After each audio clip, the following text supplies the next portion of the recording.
You know, for 2 solid centuries, the Deccan Plateau was basically the main stage for one of India's most epic rivalries. And we're not just talking about a few battles here and there. Oh no, this was a massive clash of cultures, of ambitions, between two colossal empires, the Bahamani Sultanate and the Vijayanagara Empire. The way they struggled for dominance literally forged the future of southern India. It's an incredible story, packed with conquest, pure genius, and, well, a whole lot of betrayal. All right, so let's look at the chessboard, so to speak. Up north of the Krishna River, you've got the Bahamani Sultanate. And then down south, the sprawling Vijayanagara Empire. So what's caught right there in the middle? Well, that's the prize. These incredibly fertile lands and super important trade routes. This is what fueled 200 years of, well, both brilliant innovation and just brutal, relentless conflict. So here's how we're going to break down this incredible story. We'll start with their origins, how these two thrones suddenly rose up in the south. Then we'll dive into the rivalry itself, a conflict that was truly forged in fire. After that, we get to the good stuff, the golden ages, the great kings who took these empires to their absolute peak. Then, the big one, the climactic battle of Talikota. And finally, we'll look at what's left, the powerful echoes they left behind for us in stone and in their stories. So, the big question is, where did these two giants even come from? How did they emerge in the first place? Well, it all starts with another, much larger empire starting to fall apart. Okay, so picture this. It's the early 1300s. The Delhi Sultanate is supposed to be in charge of, well, almost everything.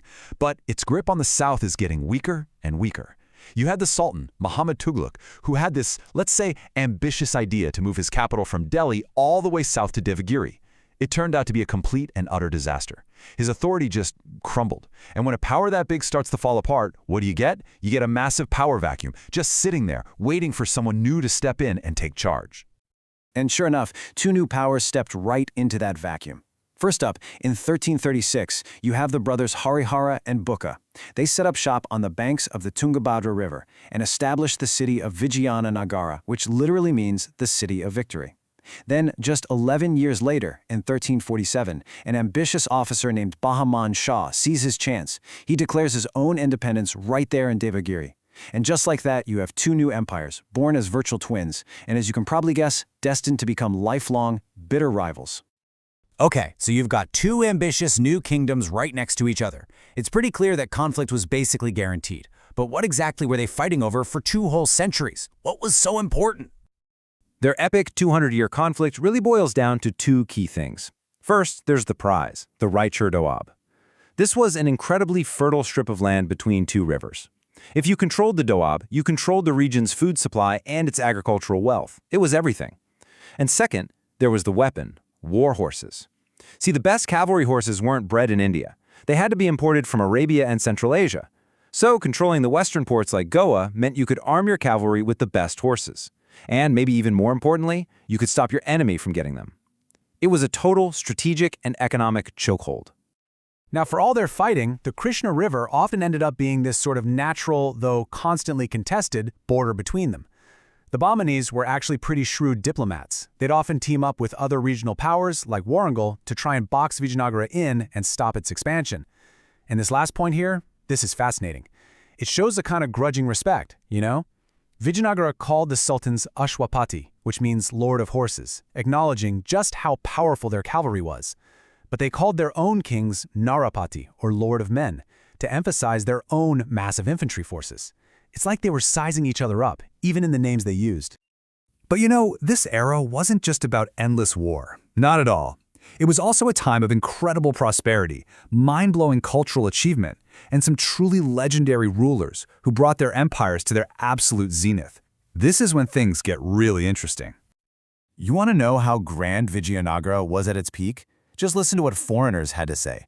A Portuguese traveler named Domingo Pes came to the court of its greatest ruler, Krishnadevaraya, and he was just completely blown away. He described him as the most feared and perfect king.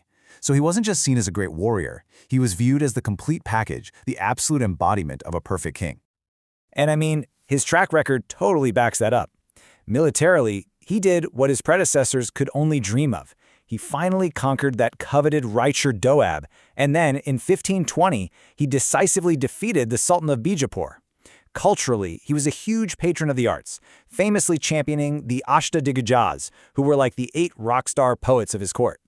And diplomatically, The man was a genius. He built a strong relationship with the Portuguese to make sure that steady supply of war horses kept flowing into his empire. He was firing on all cylinders. Meanwhile, up in the Bahmani Sultanate, they had their own resident genius, the Prime Minister, Muhammad Gawan. He was actually a Persian merchant by trade, but he was a brilliant military innovator who really pioneered the effective use of gunpowder in Deccan warfare, a total game changer. But maybe more importantly, he was a master administrator. He was the glue that held the sprawling, multi-ethnic kingdom together. He curbed the power of the feudal lords by breaking up their big provinces into smaller, more manageable units. But here's the tragedy. His success made him powerful enemies at court, and he was executed because of petty court politics and conspiracies. It was a devastating blow, one from which the Sultanate honestly never really recovered. And here's a little detail that I think just brings the whole society to life. According to a writer named Nunez, women in the Vijayanagara Empire were not just confined to the home. Not even close. They were active in the economy and at court as wrestlers, astrologers, accountants, and even as royal guards. It just paints this picture of a far more complex and cosmopolitan world than we might expect. So for decades, these two empires were locked in this really delicate balance of power. But one man's ambition, his arrogance really, would shatter that balance and lead to the single greatest, most decisive confrontation in the entire history of the Deccan.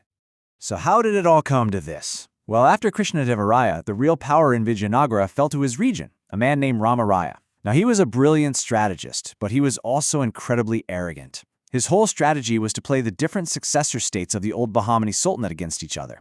And for a while, it worked. But eventually, the sultans figured it out. They realized they were just being used as pawns. So in 1564, they did the unthinkable. They put aside generations of their own rivalries and formed a grand alliance with one single chilling goal: the complete destruction of Vijayanagara. In 1565, the armies met. The battle was catastrophic for Vijayanagara. Ramaraya was captured and executed right there on the battlefield. The victorious sultans then marched on the capital, Vijayanagara, a city that was famous across the world for its wealth and its beauty. What happened next was a systematic destruction that went on for months. They left the magnificent city in absolute ruins. Now, this battle didn't end the empire overnight, but it shattered its power, its wealth, and its prestige forever. It was the beginning of the end. So the great empires eventually fell. Their kings and their sultans turned to dust. But they left behind so much more than just memories of battles. They left behind ideas, systems, and incredible structures that would endure for centuries to come. One of Vijayanagara's most lasting innovations was something called the Amar Nayaka system.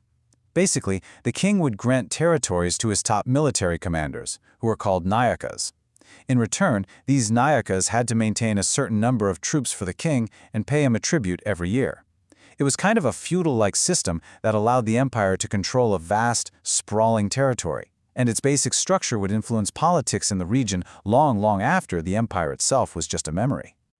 But of course, their most visible legacy is their breathtaking architecture.